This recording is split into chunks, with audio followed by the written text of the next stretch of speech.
ప్రార్థన చేసుకుందాం. ప్రేమగల తండ్రి, దయగల మా ప్రభువా, మీ పరిశుద్ధ పాదములకు వందనాలు స్తోత్రాలు చెల్లిస్తున్నాము నాయన. ఇందుగో తండ్రి, ఈ యొక్క రాత్రి కాల సమయంలో ఇప్పటి వరకు పాటల ద్వారా మహిమ తెచ్చుకుని ఉంటున్నాం. ఈ సమయంలో నీ మాటల కొరకు మేమే చింటుండగా మాతో మీరు మాట్లాడి మహిమ తెచ్చుకోమని యేసునామమున వేడుకొంచున్నాం తండ్రి, ఆమేన్. ప్రియులారా, మనము ఏలియా గురించి మనం ధ్యానించుకుంటున్నాము. నిన్నటి దినాన దేవుడు ఊహకు మించినటువంటి మానవాతీతమైనటువంటి ఒక గొప్ప కార్యాన్ని జరిగించి ఆ యొక్క ఆకాశమున అగ్ని దిగవచ్చి దహించి వేసినట్లుగా మనం చూస్తున్నాం. దహన బలిని యెహోవా దేవునిగా ఆయన ప్రత్యక్షపరుచుకోవటం మనం చూస్తున్నాం. ఆ తదుపరి వర్షము కొరకు దైవజనుడు చేసిన పట్టుదలతో కూడిన, ఆసక్తితో కూడిన ప్రార్థన మనం చూస్తున్నాం.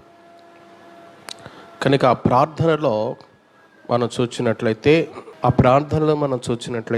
మరి 7 సార్లు పట్టు విడవక చేసిన ప్రార్థన మనం నిన్న దినాన చూసాం. కార్యసాధకమైన ప్రార్థన, జవాబు పొందినటువంటి ప్రార్థన, విశ్వాసంతో కూడిన ప్రార్థన, మరి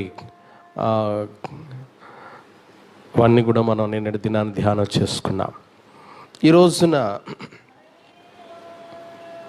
ఆ తరువాత అధ్యాయాన్ని, 19వ అధ్యాయాన్ని ఈరోజు మనం ధ్యానం చేసుకుందాం. ఏలియా చేసినదంతయు, అతడు ఖడ్గము చేత ప్రవక్తలనందరినీ చంపించిన సంగతియు అహాబు యెజెబెలునకు తెలియచెప్పగా, యెజెబెలు ఒక దూత చేత ఏలియాకు ఈ వర్తమానము పంపించెను. రేపు ఈ వేళకు నేను నీ ప్రాణమును వారిలో ఒకని ప్రాణము వలె చెయ్యని ఎడల దేవుడు నాకు గొప్ప అపాయము కలుగ చేయును గాక. కాబట్టి అతడు ఈ సమాచారము తెలుసుకొని లేచి తన ప్రాణము కాపాడుకున్నకైపోయి యూదా సంబంధమైన బెయేర్షెబాకు చేరి అచ్చట ఉండమని తన దాసునితో చెప్పి, తాను ఒక దిన ప్రయాణము అరణ్యములోనికి పోయి ఒక బదరీ వృక్షము క్రింద కూర్చుండి మరణాపేక్ష గలవాడై, యెహోవా, నా పితరుల కంటే నేను ఎక్కువవాడను కాను, ఇంత మట్టుకు చాలును, నా ప్రాణము తీసుకొనుము అని ప్రార్థన చేశాను. అతడు బదరీ వృక్షము కింద పరుండి నిద్రించుచుండగా ఒక దేవదూత వచ్చి అతన్ని ముట్టి, నీవు లేచి భోజనము చేయమని చెప్పారు. ప్రియులారా, ఇక్కడ మనం చూసినట్లయితే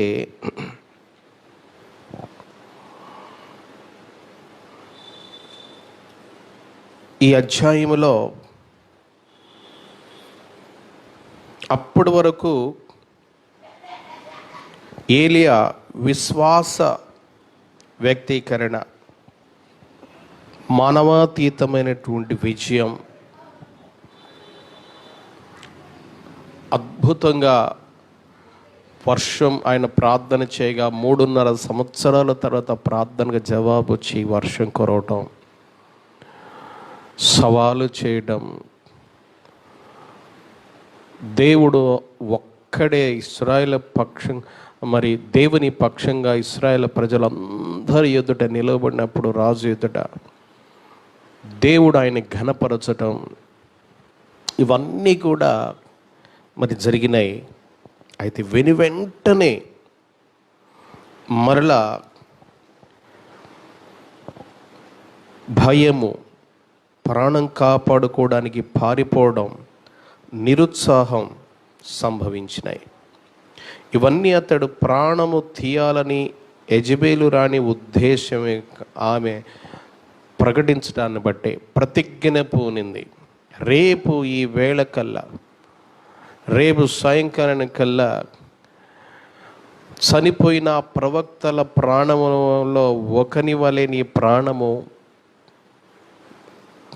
అవని ఎడల దేవుడు నాకు అపాయము కలుగు చేయను కాదు.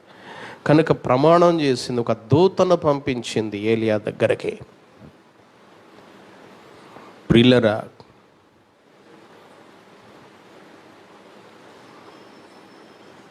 ఇది ఏలియా పిరికితనానికి తార్కాణం కాదు, కానీ ఆయన మరి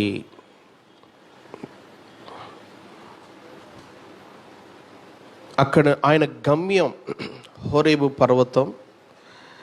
అయితే యెజ్రెయేలులో ఉండాలో లేదో దేవుడు ఏం చెప్పాలి ఆయనకి. నువ్వు ఇక్కడే ఉండని దేవుడు ఏలియాతో చెప్తే ఉండేవాడు. రోషం కలిగిన ప్రవక్త ఆయన. ఇక్కడే ఉండు అని దేవుడు ఏం చెప్పలేదు కనుక ఆమె ప్రతిజ్ఞ చేసింది కనుక, రాణి గనుక ఆమె ఎదుటి నుండి ప్రస్తుతాన్ని తప్పించుకోవడానికని వెళ్ళాడు. తన దాసుని బెయేర్షెబాలో ఉంచి ఈయన అరణ్యానికి వెళ్ళిపోయి అక్కడ ఒక బదరీ వృక్షం క్రింద కూర్చున్నాడు. మరణాపేక్ష గలవాడై అనే మాట అది చాలా బాధ కలిగిస్తుంది నాకు. ఎందుకని అంత బాధ వచ్చింది అంటే పిరికితనం కానే కాదు. ఆమెకు భయపడి నా వల్ల కాదు, నన్ను తీసేసుకొని అంటాం కాదు. కానీ ప్రియులరా, శ్రమలు ప్రారంభం నుండి దేవుని బిడ్డలకి రావడం మామూలే. విజయము, సన్మానము, ప్రార్థనకు జవాబులు, ఘనత, దేవుడు ఆయన్ని గౌరవపరచడం, విజయాలు అక్కడ చూస్తున్నాం మనం. అయితే వెంటనే అవమానము, వేదన, ఆయన సంహరించడానికి ప్రయత్నము, ఇవన్నీ కూడా జరిగినాయి. ప్రియులరా, క్రొత్త నిబంధనలో మత్తయి సువార్త 5:10 ప్రభులు వారు చెప్పారు, నీతి నిమిత్తము హింసింపబడువారు ధన్యులు, పరలోక రాజ్యము వారిదే. నా నిమిత్తము జనులు మిమ్మును నిందించి హింసించి మీ మీద అబద్ధముగా చెడ్డ మాటలెలా పలుకున్నప్పుడు మీరు ధన్యులు, సంతోషించి ఆనందించుడి, పరలోకమందు మీ ఫలము అధికమగును. ఇలాగున్న వారు మీకు పూర్వమందుడిన ప్రవక్తలను హింసించిరి. కనుక పూర్వమందునటువంటి ప్రవక్తలు హింసించారు. వాస్తవానికి ఇక చాలయ్యా నా జీవితం అని ఆయన ఎందుకు అన్నాడు అంటే, మరణ భయం చేత కాదు, ఆయనకి నిరాశ కలగడానికి గల ప్రధాన కారణం మనకి కనబడుతుంది. ఏంటంటే ఆ ప్రధాన కారణం, అంత గొప్ప కార్యం జరిగింది కదా. ఏలియా యొక్క ప్రధాన ఆయన ఆశ, ఆయన హృదయవాంఛ, ఆయన కోరిక, ఆయన సేవ చేసిన దానికి మరి ఆయన ఉద్దేశం ఏంటంటే ఇశ్రాయేలు ప్రజలను దేవుని తట్టు తిప్పాల, దేవుని అద్భుతం జరగాల, దేవుని తట్టు వారందరూ తిరిగిపోవాల, వారందరూ దేవుని వైపు తిరిగి దేవుని నమ్ముకొని దేవుని బిడ్డలు అయిపోవాలని ఆయన ఉద్దేశం. అందుకొరకు బహురోషంగా ఆయన ప్రార్థన చేశాడు, బహురోషంగా ఆయన జీవించాడు, సవాలు చేశాడు, దేవుని కొరకు ప్రతినిధిగా నిలవబడ్డాడు. అయితే ప్రియులరా, ఈ కార్యంతో దేశం మొత్తం కూడా మారిపోతారు, రాజు కూడా మారిపోతాడు, ప్రజలు దేవుని వైపు తిరిగిపోతారు. యెజెబెలు రాణి సహా దేవుని తిరిగిపోయి, ఎందుకంటే ఆకాశుని అగ్ని దిగి వచ్చి దహించి వేసింది. అంత మాత్రమే కాకుండా 3.5 సంవత్సరాలు వర్షం పడింది. దైవజనుడు దేవునికి ప్రార్థన చేయగా వర్షం కురిసింది. ఇంకేం కావాలా? నువ్వు నిజమే దేవుడు అయిన దేవుడితో తిరిగి మా పాపం వల్ల ఇప్పుడు వరకు ఇది జరిగిందని తెలుసుకొని పశ్చాత్తాపడికి మారిపోతారు. ఒక అద్భుతం, ఇంత గొప్ప కార్యాలు చేశారు కనుక ప్రజలందరూ రాజ్యమంతా దేవునితో తిరుగుతారని ఆయన ఎక్స్పెక్ట్ చేసి ఉండొచ్చు బహుశా. కానీ అలా జరగల. అది ఆయన్ని అత్యధికంగా బాధించిన విషయం. అది అలా జరగకపోగా ఈయన ప్రాణానికే ముప్పు, నిన్నే చంపుతానని చెప్పి ఆమె ప్రతిజ్ఞ పూనటం, ఎదురు తిరగటం. రాజు మారలేదు, రాణి మారలేదు, ప్రజలు కూడా ఈయన పక్షంగా నిలబడి ఇక్కడ నిలబడ్డారు. కానీ మరి రాజును ఎదిరించలేరు కదా. అందుచేత ఆయన తన చేసిన ఈ సేవ అంతటి ఫలితం అక్కడ కనపడాలని ఆయన ఆశించుండొచ్చు బహుశా. కానీ ఆ విషయంలో నిరాశ ఎదురైంది. చాలా వేదన గురైంది, బాధపడ్డాడు. ఇంకా చాలా ఇప్పటి వరకు నేను చేసింది ఇక నన్ను తీసుకోమని చెప్పి అందుకని ఆయన మొరపెట్టుండొచ్చు. దైవ సేవకులు సేవలో ఒక్కొక్కరు సేవలో ఎంతో ప్రయాసపడతారు. తమ శక్తికి మించినటువంటి సేవ వారు చేస్తారు. వారు ప్రజల మార్పు కొరకు ఎంతో కన్నీరు గారుస్తారు. వారు నిజమైన దైవికంగా సేవ చేసిన దైవజనులు ఎంతోమంది ఉన్నారు. కానీ వారు ఆశించిన ఫలితాలు కనపడదు.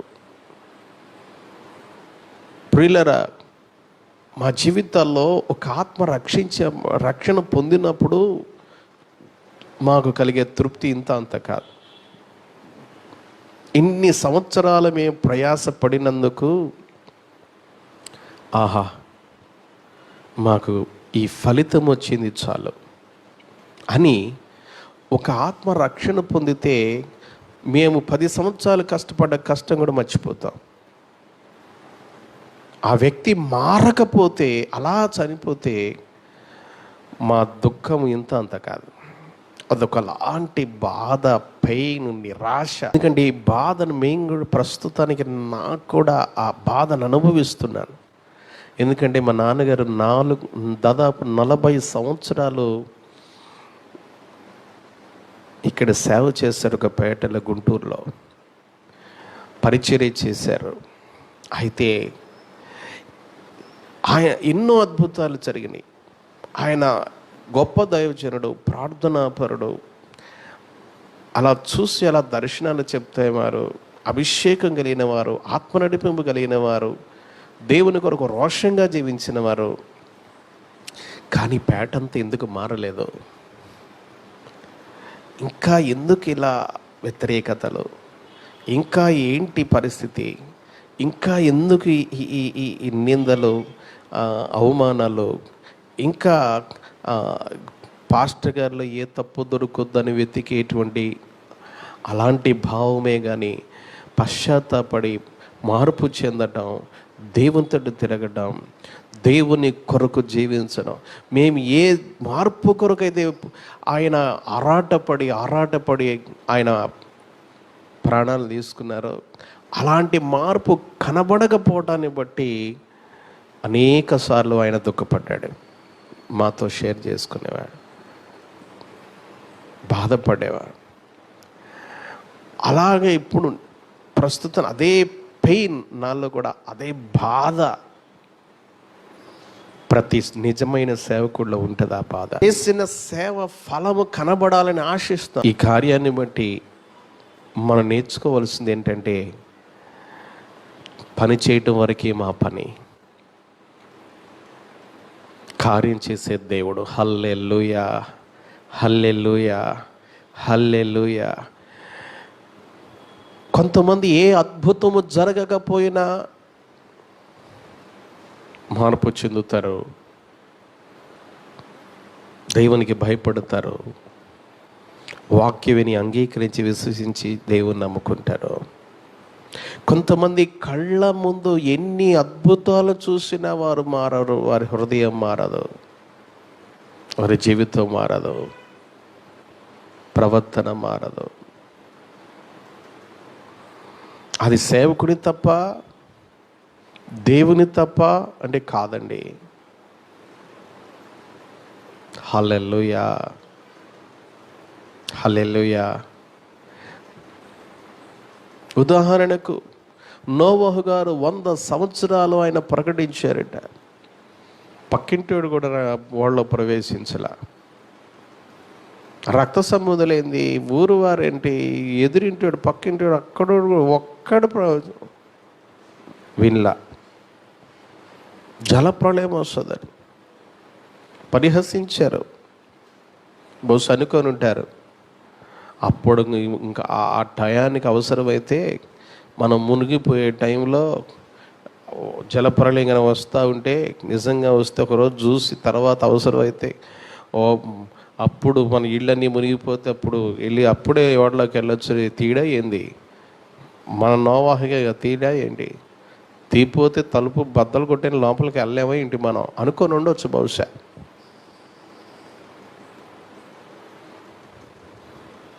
ఎవరూ రక్షణ పొందలే.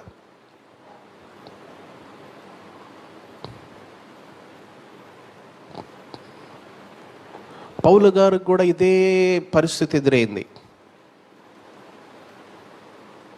అక్కడ కుంటివాడిని అద్భుతం వాక్యం చెప్తా ఉండగా ఒక బలహీన పాదములు గలవాడిని చూచారు.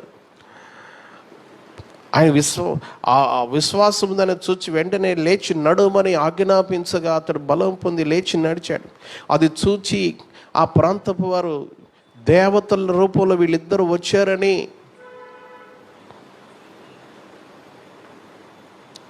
పౌలు బర్నబాలని ఊరేగిస్తూ ఎత్తుకొని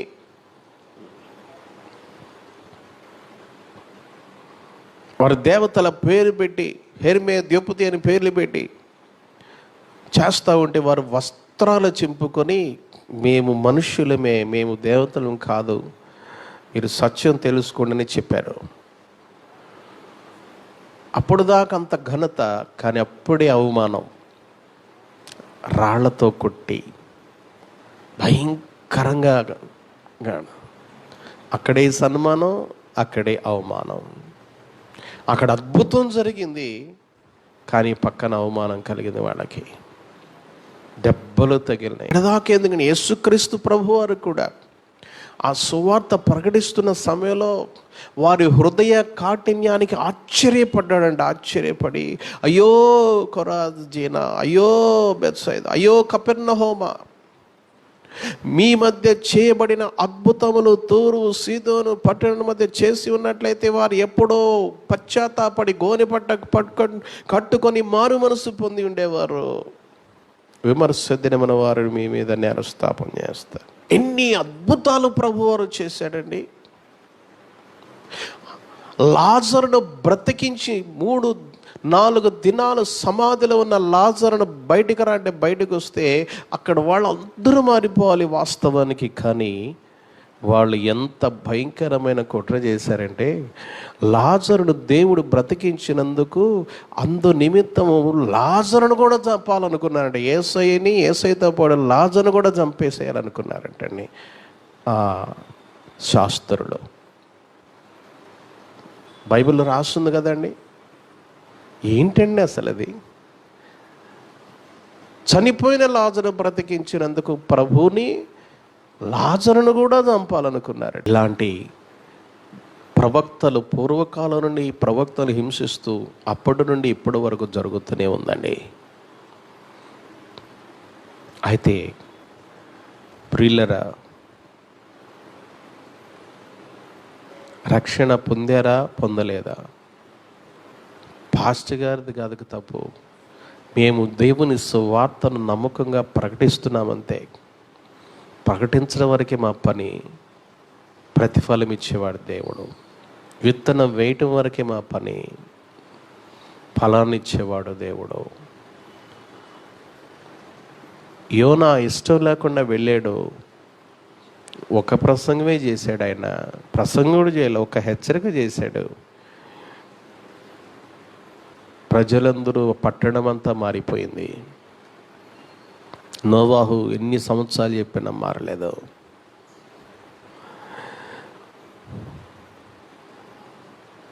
ప్రియులరా, ఒక అద్భుతాన్ని చూచి, కుంటివాడు అద్భుతాన్ని చూచి పేతురు గారు, యోహానులు వారు చేసిన అద్భుతాన్ని చూసి 5,000 మంది బాప్తిసం పొందారు.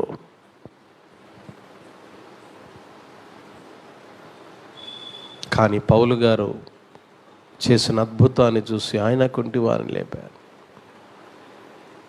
అక్కడ వాడు రాళ్లతో కొట్టారు. కనుక ప్రియులరా,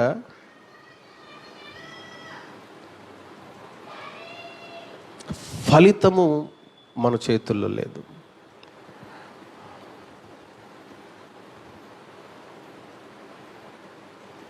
ప్రకటించడం వరకే మా పని. అంత మాత్రమే కాదు, విశ్వాసులైన మీరైనా మేమైనా ఎవరైనా సన్మానం కలుగుతుంది, అవమానం కలుగుతుంది.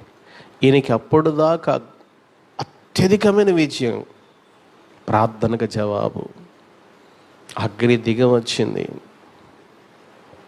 వర్షం కురిసింది, ఆయన ఏది చెబితే నెరవేరింది. విధవరాల కుమారుడు బ్రతికాడు. 3 సంవత్సరాలు కరువు లేకుండా. కానీ ప్రియులరా, రేపు ఈ వేళకు ఆ ప్రవక్తలోకని వారిని ప్రాణము తీసేస్తానని చెప్పి ప్రతిజ్ఞ చేసింది యెజెబెలు.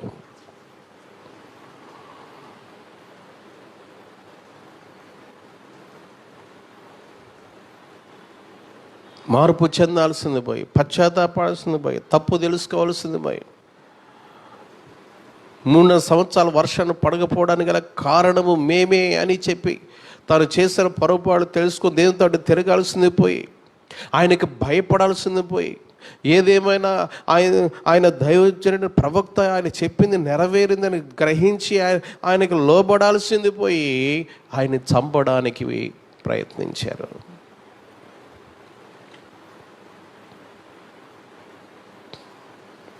భక్తులందరూ కూడా, అనేక మంది భక్తులు, చాలామంది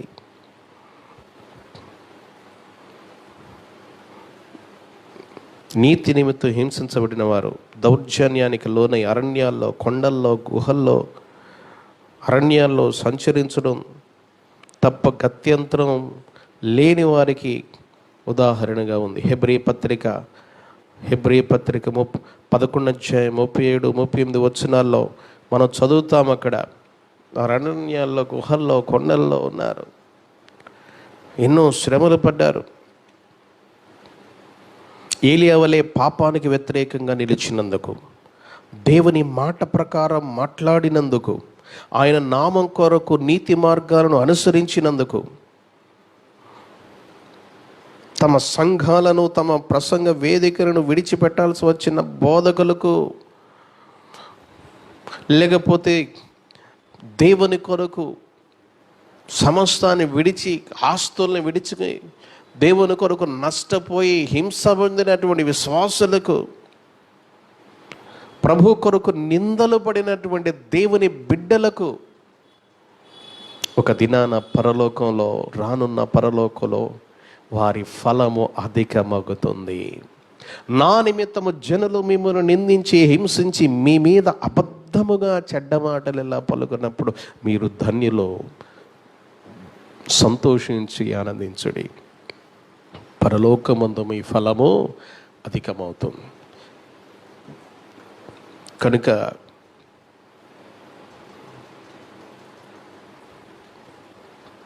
ఈయన చావు అంటే భయపడేవాడు కాదు, రోషం కలిగిన ఆయన. అంత నిరాశ ఎందుకు వచ్చింది అంటే ఇదే, వారిలో మార్పు కలుగుతుందని ఆయన చూశాడు. ఇశ్రాయేలు ప్రజల సమస్తాన్ని దేవునితో తిరిగిపోతారని ఆయన కోరిక, తిరగాలని ఆయన ప్రయాస. ఆయన ప్రయాస నెరవేరలేదు అని నిరాశకులోనయ్యారు ఆయన. అంత మాత్రమే కాదు, ఏలియా భావాలు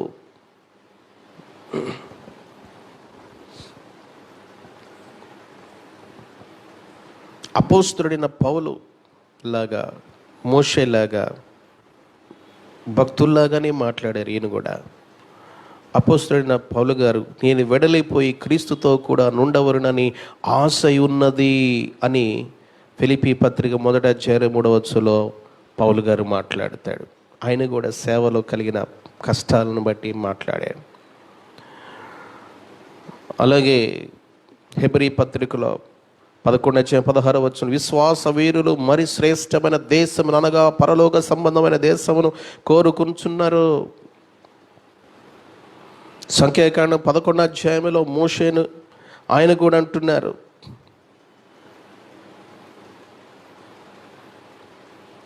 నన్ను తీసుకోమని. ప్రియులరా,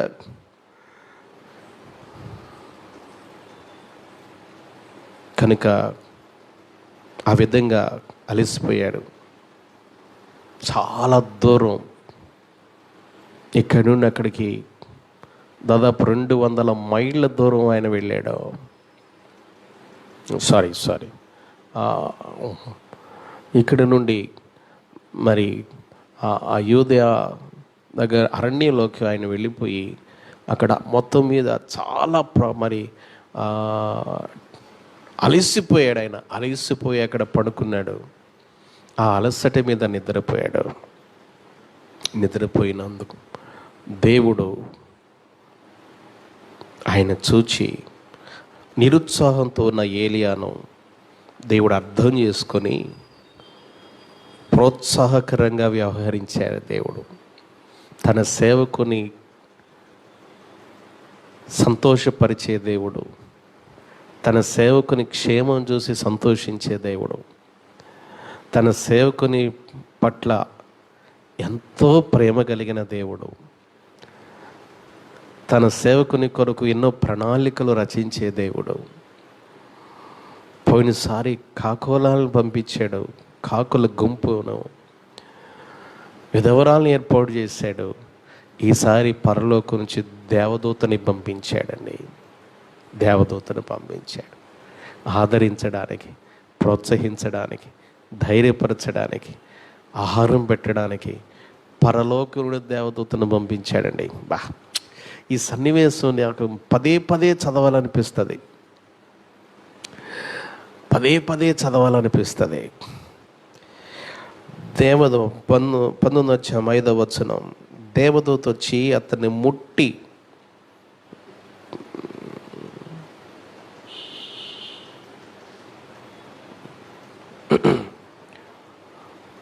అతడు బద్రీవృక్షం కింద పరుడి నిద్రించుచుండగా ఒక దేవదూత వచ్చి అతన్ని ముట్టి, నీవు లేచి భోజనము చేయమని చెప్పాను. అతడు చూచినంతలో అతని తల దగ్గర నిప్పుల మీద కాల్చబడిన అప్పమును నీళ్ల బుడ్డియు కనబడాను. కనుక అతడు భోజనము చేసి తిరిగి పరుండెను.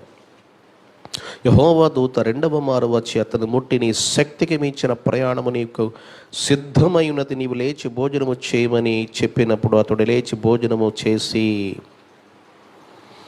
ఆ భోజనపు బలము చేత 40 రాత్రింబగలు ప్రయాణము చేసి దేవుని పర్వతమని పేరు పెట్టబడిన హోరేబుకు వచ్చి. ప్రియులారా, ఇక్కడ మనం చూసినట్లయితే నిరుత్సాహంతో ఉన్న ఏలియాను దేవుడు అర్థం చేసుకొని తన దేవదూతను పంపించాడు. ప్రోత్సాహకరంగా ఆయన వ్యవహరించాడు. ఏలియాను నిద్రపోనిచ్చాడు. ఆహారంతో ఆయన బలపరిచాడు. తన శక్తి, తన సన్నిధి, ప్రత్యక్షతతో ఆశ్చర్య కలిగే విధంగా తను దర్శించాడు. అదనపు ప్రత్యక్షతను, గమ్యాన్ని అనుగ్రహించాడు. ఏక మనస్సు కలిగిన నమ్మకమైన సహచరుని అనుగ్రహించాడు. మరో మాటలో చెప్పాలంటే, దేవుడు తన పిల్లల్ని ఎక్కడ ఉంచాడో అక్కడ వారు నిరుత్సాహపడితే వారు ఆ పరిస్థితికి తమ అవసరానికి తగినట్లుగా ఆయన శక్తిని, కృపను, ప్రోత్సాహాన్ని ఇమ్మని మనము దేవుని సన్నిధానంలో అడగాలి, ప్రార్థించాలి. దేవుడు ఏలియాను దర్శించాడండి. దేవదూతను పంపించాడు. దేవదూత వచ్చి ముందు నిద్రపోనిచ్చాడు, అలసిపోయేట్లే నిద్రపోమ్మని. దేవదూత వచ్చి ఆహారం సిద్ధం చేసి పెట్టిందండి. సింహపు పిల్లలైనా లేపిగలమే ఆకలిగా ఉంటాయి, కానీ తన యందు భయభక్తులను బిడ్డలు యెహోవాను ఆశ్రయించు వారికి ఆకలి కొననీయడు, ఏ మేలు కొదువై ఉండదు. తన బిడ్డల్ని ఆకలి కొననీయడు దేవుడు. ఆహారంతో పోషించేవాడు దేవుడు. ప్రియులరా, ఎంత రెస్పాన్సిబిలిటీ తీసుకున్నాడు చూడండి దేవుడు. దేవదూతను పంపించి ఆహారం పెట్టాడు. అసలు అనుభవం ఎంత అద్భుతంగా ఉంటుందో. దేవదూతలు, దేవుని యందు భయభక్తులు గల వారు చుట్టూ ఆయన దూతలు కావలను వారిని రక్షించను. ఏలియా దగ్గర దేవదూత వచ్చి పరిచర్య చేస్తూ ఉంది. పేతురు గారు చెరసాలలో ఉంటే దేవదూతను పంపించాడు దేవుడు. దేవదూత వచ్చి ఎంత చక్కగా చెప్తుందో, పేతురు నువ్వు లే, చెప్పులు వేసుకో, నీ పై వస్త్రం పైన వేసుకో, నడుం కట్టుకో, నా వెనకాలరా. బా బా బా. ఆ దేవదూత మధురమైన స్వరం, ఆ సందర్శన, ఆయనతో మాట్లాడటం ఎంత దివ్యమైన అనుభవాలండి. దానియేలు సింహాల బోన్లో ఉంటే దేవదూత వచ్చింది. ఆ రాత్రంతా దానియేలు దగ్గరనే ఉన్నారు దేవదూత. బా, ఎంత సంతోషం అండి, ఎంత సంతోషం. ప్రియులరా, ఏలియా దగ్గరకు దేవదూత వచ్చేసింది.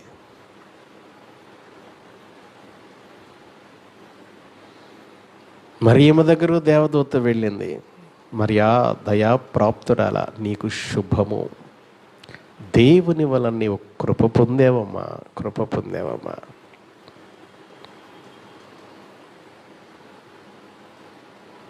యాకోబుకు దేవదూతల 2 సేనలు ఎదురయ్యారంట. యాకోబు ఎదుర్కొన్నారంట.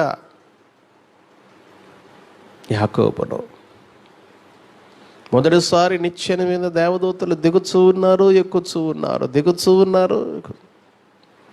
బా బా బా. దేవదూతల సమూహం ఆయన సందర్శించారు. ప్రియులారా, దేవుడు తన బిడ్డల కోసం తన దూతలను నంపుతున్నాడు. తన దూతలు నంపుతూ ఉన్నాడు. పరలోకరుని దేవదూత దిగి వచ్చింది. చక్కగా ఆహారము ఉండి నిప్పులు పెట్టి, మరి ఎక్కడ తెచ్చారు, నీళ్ళు ఎలా తెచ్చిందో అది మనకు తెలియదు, కానీ రొట్టెలు కాల్చి తట్టి లేపుతున్నాడు. ఏలియా ఏలియా లే, భోజనం చేయి.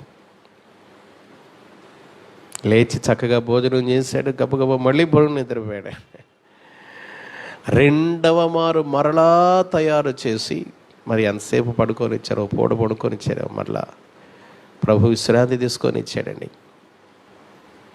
దేవుడు యేసయ్య శిష్యులు కూడా కష్టపడి సేవ చేసి వస్తే, మీరు వెళ్ళి ఏకాంతంగా పోయి విశ్రాంతి తీసుకోండి అని చెప్పాడు.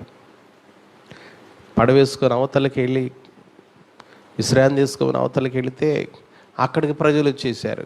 సరే మీరు వెళ్ళి విశ్రాంతి తీసుకోండి, వీళ్ళ సంగతి నేను చూసుకుంటానని వాళ్ళని రెస్ట్ ఇచ్చాడండి దేవుడు. వాళ్ళు విశ్రాంతి తీసుకుంటే యేసయ్య బోధిస్తూ ఉన్నాడు.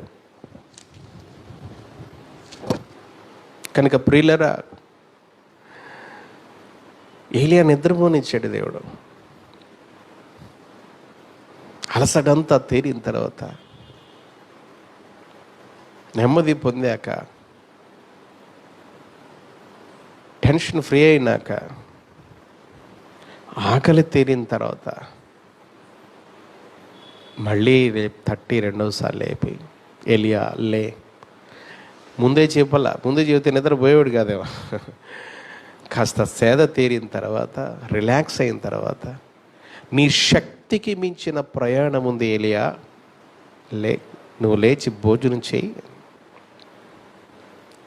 అప్పుడు ఏలియా భోజనము చేసి, ఆ భోజనపు బలము చేత దేవుని 40 రాత్రింబగళ్ళు ప్రయాణం చేసి, దేవుని పర్వతం అనే పేరు పెట్టబడిన హోరేబుకు చేరాడు. 40 రేయింబగలు అంటే దాదాపు అక్కడ నుండి 200 మైళ్ళ దూరం అని వ్యాఖ్యాన గ్రంథం చెప్తా ఉంది. 200 మైళ్ళు దూరం, కిలోమీటర్స్ అంటే ఇంకా ఎక్కువ.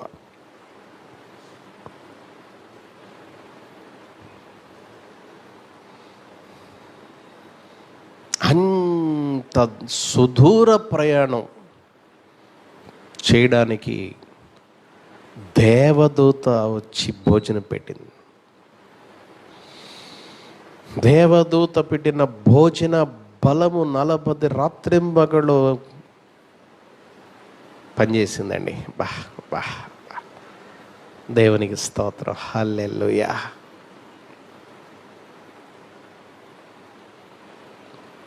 మనం చదువుతాం కదా, ఆ భోజనపు బలము చేతని. ప్రియులరా, మనం కూడా అలసిపోకూడదు, కృంగిపోకూడదు, ఆత్మీయ నిరాశ రానివ్వకూడదు. కష్టాలు రాని, కన్నీళ్లు రాని, శోధనలు రాని, వ్యాధులు రాని, బాధలు రాని, పౌలు గారి వలె ఇదిగో శ్రమైన, ఖడ్గమైన, వస్త్రహీనతైన, ఉపద్రవమైన, ఉన్నమైన, రాబోరైన, ఎత్తైన, లోతైన క్రీస్తు ప్రేమ నుండి ఏది నన్ను వేరు చేయలేదు. దేవుని సన్నిధిలోనే మనం ఉండాలి. శోధనలకి కృషించిపోకూడదు, దిగజారిపోకూడదు, భయపడకూడదు. సన్మానమని సంతోషించక, అవమానమని ఆలోచించక, సన్మానమని సంతోషించక, అవమానమని ఆలోచించక, విడువను నీ పాద సేవా, మరువను నీ ప్రేమ దేవా, విడువను నీ పాద సేవా, మరువను నీ ప్రేమ దేవా. యేసయ్యా యేసయ్యా యేసయ్యా నా యేసయ్యా, యేసయ్యా యేసయ్యా యేసయ్యా నా యేసయ్యా. హల్లెలూయా ఆమేన్, హల్లెలూయా హల్లెలూయా ఆమేన్, హల్లెలూయా హల్లెలూయా ఆమేన్, హల్లెలూయా హల్లెలూయా ఆమేన్, హల్లెలూయా. సాగెదని సేవ చేయా, చేరెదని సిలువ ఛాయ, సాగెదని సేవ చేయా, చేరెదని సిలువ ఛాయ. వెకువనే నిన్ను వెతకెదనయ్యా, విశ్వాసముతో బ్రతికెదనే సయ్యా. వెకువనే నిన్ను వెదకెదనయ్యా, విశ్వాసముతో బ్రతికెదనే సయ్యా. విడువను నీ పాద సేవా, మరువను నీ ప్రేమ దేవా, విడువను నీ పాద సేవా, మరువను నీ ప్రేమ దేవా. యేసయ్యా యేసయ్యా యేసయ్యా నా యేసయ్యా, యేసయ్యా యేసయ్యా నా యేసయ్యా. హల్లెలూయా ఆమేన్, హల్లెలూయా హల్లెలూయా ఆమేన్, హల్లెలూయా హల్లెలూయా ఆమేన్. అందరూ పడదాం. హల్లెలూయా ఆమేన్, సాగెదని సేవ చేయా, చేరెదని సిలువ ఛాయ. సిలువను ప్రేమించి నిలిచెదనయ్యా, శత్రుని ప్రేమించి గెలిచెదనేసయ్యా. సిలువను ప్రేమించి నిలిచెదనయ్యా, శత్రుని ప్రేమించి గెలిచెదనేసయ్యా. మేలులనే చేతునయ్యా, కీడునే ఓడింతునయ్యా. మేలులనే చేతునయ్యా, కీడునే ఓడింతునయ్యా. యేసయ్యా యేసయ్యా యేసయ్యా యేసయ్యా సయ్యానా యేసయ్యా యేసయ్యానా యేసయ్యా. హల్లెలూయా ఆమేన్ హల్లెలూయా హల్లెలూయా ఆమేన్ హల్లెలూయా హల్లెలూయా ఆమేన్ హల్లెలూయా హల్లెలూయా ఆమేన్ హల్లెలూయా. సాగెదని సేవ చేయా, చేరెదని సిలువ ఛాయ. సాకులు చెప్పక సాగెదనయ్యా, సందేహింపక. సాకులు చెప్పక సాగెదనయ్యా, సందేహింపక చాటెదనేసయ్యా. తులువను నన్ను పిలచినావా, సిలువలో నన్ను దాచినావా. తులువను నన్ను పిలచినావా, సిలువలో నన్ను దాచినావా.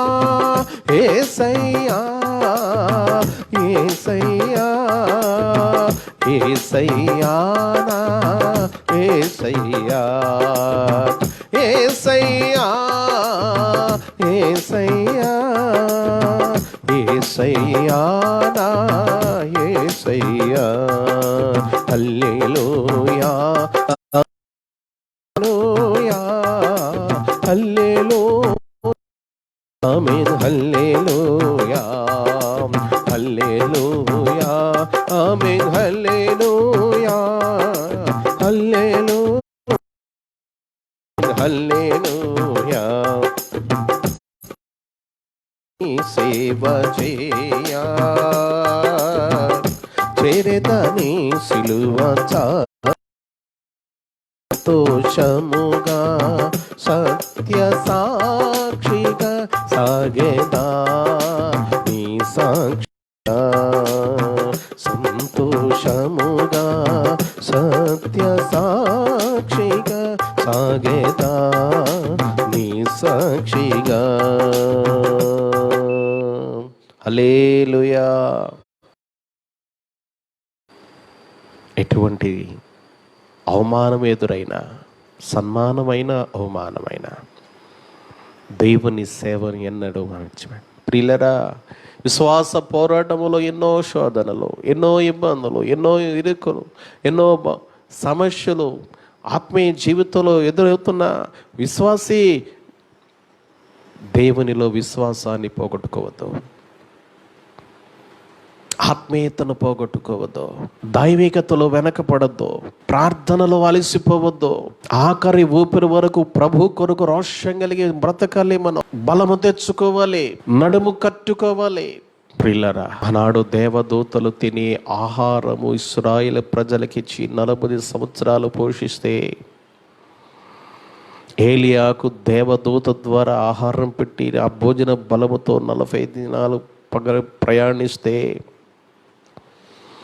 ఈరోజు పరలోకపు పరిశుద్ధాత్మ దేవుడు నిన్ను ఆత్మీయ జీవాహారముతో, దేవుని వాక్యమని ఆత్మీయ ఆహారముతో, ప్రభు బల్ల, ప్రభు రక్తము అని శరీరము అనే ఆ జీవాహారముతో నిన్ను పోషిస్తూ నిన్ను బలపరుస్తున్నాడు. ఎందుకంటే ఆత్మీయ విశ్వాస యాత్రలో నీవు బలము తెచ్చుకొని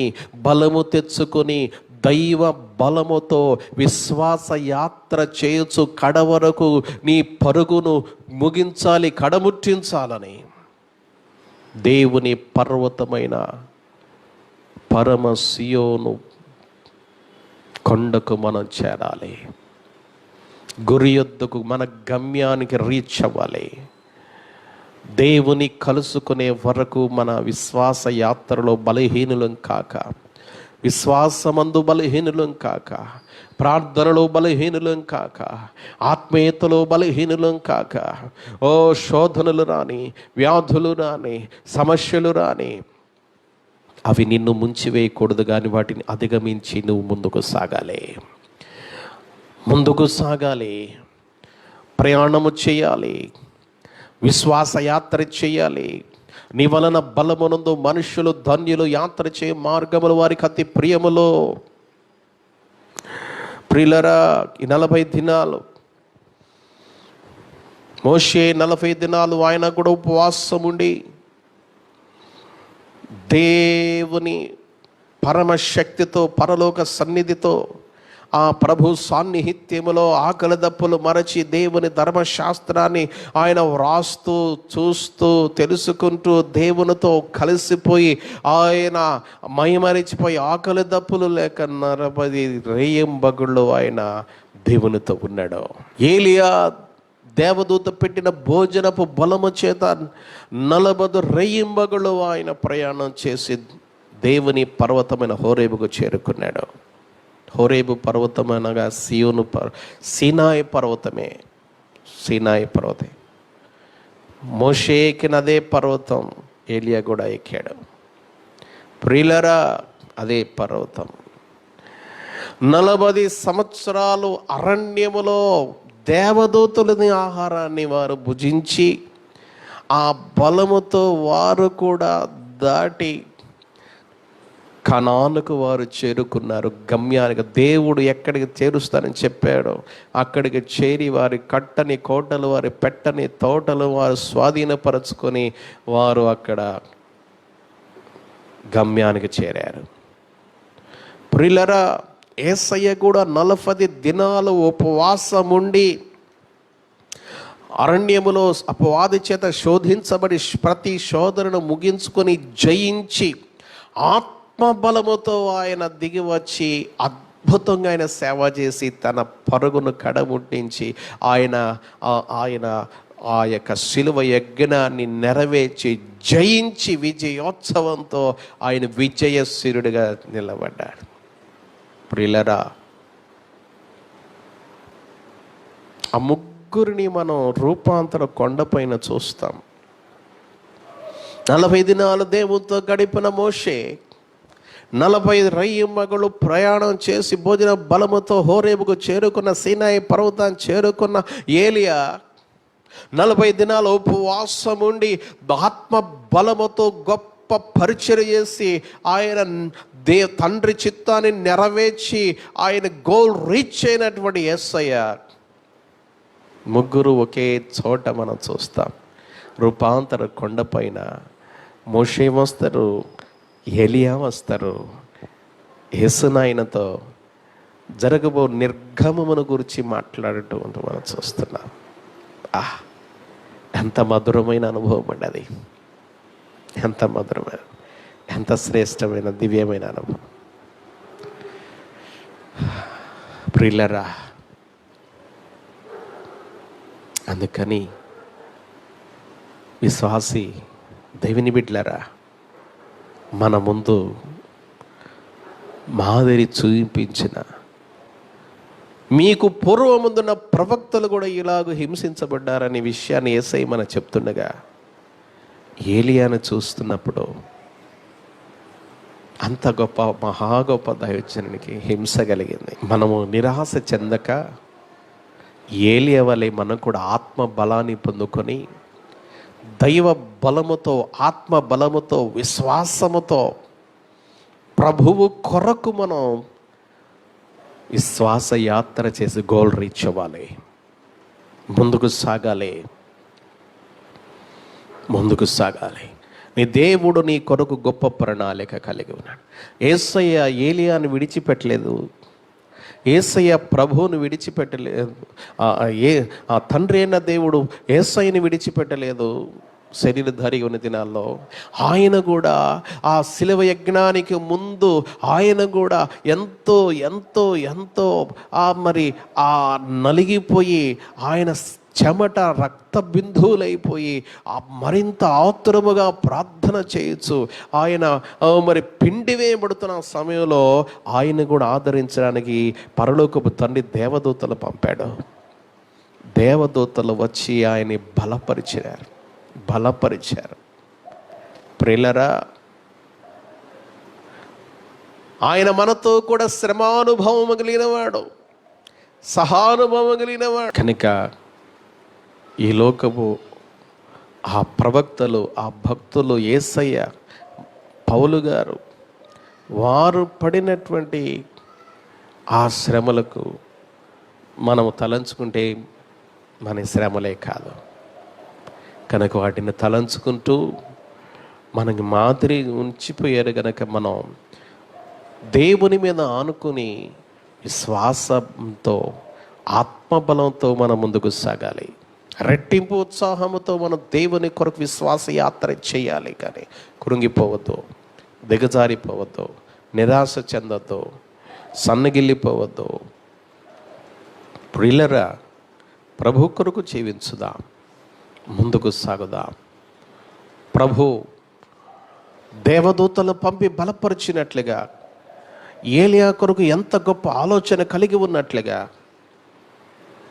యేసయ్య కోసం దేవదూతలు తండ్రి పంపినట్లుగా, ప్రియులరా మోషే కోసం దేవుడే దిగి వచ్చినట్లుగా, ఇశ్రాయేలు కోసం 40 సంవత్సరాలు దేవదూతల ఆహారం పంపి దేవుడు జోక్యం చేసుకున్నట్లుగా, నీ ప్రయాణంలో, నీ జీవిత గమనములో, నీ మార్గములో ప్రభు కొరకు నువ్వు నిలబడితే, ప్రభు కొరకు నువ్వు జీవిస్తూ ఉంటే, ప్రభు మార్గంలో నడుస్తూ ఉంటే, దేవుని పక్షంగా, దేవునికి ఇష్టమైన బిడ్డగా నీవు ఉంటే, విశ్వాసంతో, భయభక్తులతో, ఆత్మీయతతో, క్రమముతో, పరిశుద్ధతతో నువ్వు జీవించడానికి తీర్మానం కలిగి ముందుకు సాగుతూ ఉంటే, నీ ప్రతి శోధనలో యేసయ్య నిన్ను బలపరుస్తాడు. ఆయన గొప్ప ఆదరణ నిన్ను బలపరుస్తుంది. దేవుడు నిన్ను ధైర్యపరుస్తాడు. ప్రతి సమయంలో ప్రభు నీతో ఉంటాడండి. ఆయన నీ కోసం గొప్ప ఆలోచన కలిగి ఉంటాడు. ప్రభు నిన్ను దర్శిస్తూ ఉంచాడు. నా మట్టుకు నేను అలాంటి అనుభవాలు ఎరుగుదును. నేను ఎప్పుడైతే కృంగి దుఃఖముతో ప్రభు సన్నిధిలో ప్రార్థించుకుంటానో, ప్రభు సన్నిధి వస్తుంది. ప్రభు నన్ను దర్శిస్తాడు. అనేక మార్లు కళల ద్వారా, దర్శనముల ద్వారా, వాక్యము ద్వారా ప్రభు మనం దర్శిస్తూ ఉంచాడు. ఆయన మనతో మాట్లాడుతూ ఉంటాడు. నన్ను ఆదరించిన అనుభవాలు ఎన్నో ఎన్నో ఎన్నో. ప్రియులారా, నన్ను ఆదరించిన దేవుడు, ఏలియాను బలపరిచి దేవదూతను పంపిన దేవుడు, ప్రియులారా, ఆయన నిన్ను కూడా బలపరుస్తాడు. నీ కోసం తన దూతలను పంపుతాడు. నిన్ను లేవనెత్తుతాడు, నిన్ను ఆదరిస్తాడు, నిన్ను దీవిస్తాడు, ఆత్మ బలముతో నిన్ను నింపుతాడు, తన శక్తిని ప్రసాదిస్తాడు, తన కృపను నీకు సమృద్ధిగా అనుగ్రహిస్తాడు, తన కార్యాలు, అద్భుత కార్యాలు నీ పట్ల జరిగిస్తాడు. కనుక దేవుని బిడ్డలారా, విశ్వాసి కార్యక్రమాలను వీక్షిస్తున్న నీ జీవితంలో ఏ విషయంలో కూడా నీ కృంగిపోవద్దు. కానీ ప్రభు మీద ఆనుకొని ఆత్మబలముతో ముందుకు సాగు. గమ్యము చేరే వరకు, పరలోకం చేరే వరకు మన ఆత్మీయ పరుగు ఆగకూడదు. దేవుని బిడ్డలు ఆగిపోయేవారు కాదు, సాగిపోయేవారు. గురి కలిగిన వారు, గురి లేని వారు కాదు. మనకొక లక్ష్యం ఉంది, మనకొక గురి ఉంది, మనకొక విశ్వాసం ఉంది, మనకొక నిరీక్షణ ఉంది, మనకొక గమ్యం ఉంది, మనకు కిరీటం ఉంది, మనకు బహుమానం ఉంది, మనకు రాజ్యం ఉంది. మనము గాలికై ప్రయాసపడినట్లుగా లేము, కానీ ప్రభువు నందు మన ప్రయాసం ఏది కూడా వ్యర్థము కాదు అని దేవుడు చెప్తున్నాడు. అది ఎరిగి స్థిరులను కదలని వారును ప్రభు కార్యాభివృద్ధి అందు ఎప్పటికీ ఆసక్తి గలవారునై ఉండు అని పౌలు భక్తుడు మనకి సంఘానికి హెచ్చరిక చేస్తుండగా, ఆ హెచ్చరికను మనం కూడా స్వీకరించి దేవుని యందు ఎప్పటికీ ఆసక్తి కలిగి, దైవ ప్రేమ కలిగి, పట్టుదల కలిగి, విశ్వాసము కలిగి, ఆధ్యాత్మికత కలిగి, ఏలియా వలె రోషము కలిగి, ప్రార్థనా జీవితాన్ని కలిగి ముందుకు సాగుదాం. అట్టి కృప ప్రభు మనకు దయచేయను గాక. ఆమేన్. ప్రార్థన చేసుకుందాం. ప్రేమగల తండ్రి, దయగల మా ప్రభువా, మీ పరిశుద్ధ పాదాలకు వందనాలు స్వామి. రాత్రికాల సభలో కార్యక్రమాన్ని వీక్షించిన ప్రతి బిడ్డను దీవించండి, ఆశీర్వదించండి. మీ సన్నిధి కాంతి ప్రకాశింపచేయండి. మా జీవితంలో కష్టాలు రాని, కన్నీళ్లు రాని, శోధనలు రాని, విపత్తులు రాని, వ్యాధులు రాని, గుండెలను పిండి వేసే బాధలు రాని, వెనుతిరగక ఆత్మబలముతో, ప్రార్థనా బలంతో, విశ్వాస బలముతో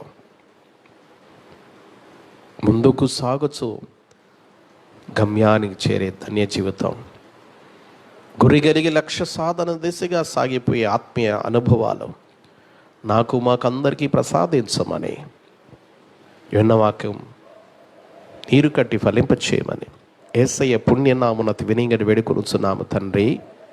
ఆమేన్. మన తండ్రి దేవుని ప్రేమయు, కుమారుని సత్య సమాధానం, పరిశుద్ధాత్మనియుని సహవాసము, దీవెన కృపాశీర్వాదములు మనకందరికీ సకల పరిశుద్ధులకు ఇప్పుడు ఎల్లప్పుడు సదా తోడి నడిపించును గాక. ఆమేన్.